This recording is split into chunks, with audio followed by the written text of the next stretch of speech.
Oh, thank goodness I can actually breathe now. And speaking of which, I just came back from an early screening of Don't Breathe. Yep, this horror flick from the same people who brought you the Evil Dead remake is a pretty interesting movie. And this follows a movie about three burglar teens who go to this house in Detroit because it has a blind veteran from Iraq, specifically the Gulf War, and he supposedly has $300,000 that he got from a settlement from after his daughter got killed by this one person, by this one rich girl. But so anyhow, so they go in thinking it's going to be an easy mission, but what it ends up being a hellish trip because the old man may be blind, but he has very good hearing, very good sense of smell, and he's trying to kill him basically.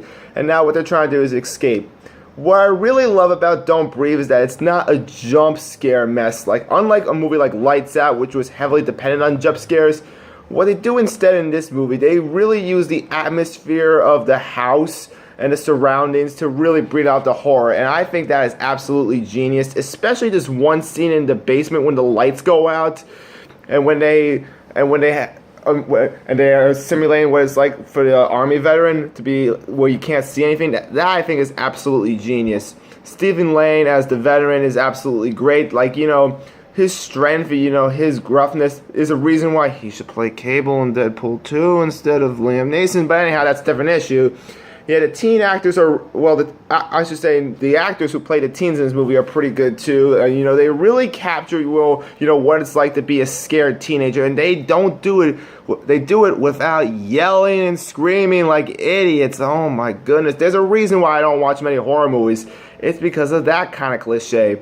But yeah, anyhow, in Don't Breathe, I really also love the fact of how creepy this movie is, especially the last 20 minutes, and how realistically creepy it could be. I mean, there are situations where these kind of things have happened. Like, I'm not going to spoil it, but once you get to the last 20 minutes, especially this one scene with the teen girl, Rocky, and Stephen Lang, and they're in the basement, you'll see why. It's probably the most disturbing scene in the movie. But anyhow, so yeah, if there was one issue I had, it's a small issue. It's the pacing in this movie and how kind of slow it is.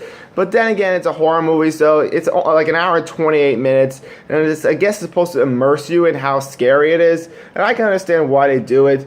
So guys, Don't Breathe. I mean, honestly, this is a great end of summer flick that, if you guys love horror movies or if you generally want something that'll creep you out, go see Don't Breathe. And I'm giving this movie a 9 out of 10. So till again, this is White Rice signing off. Bye.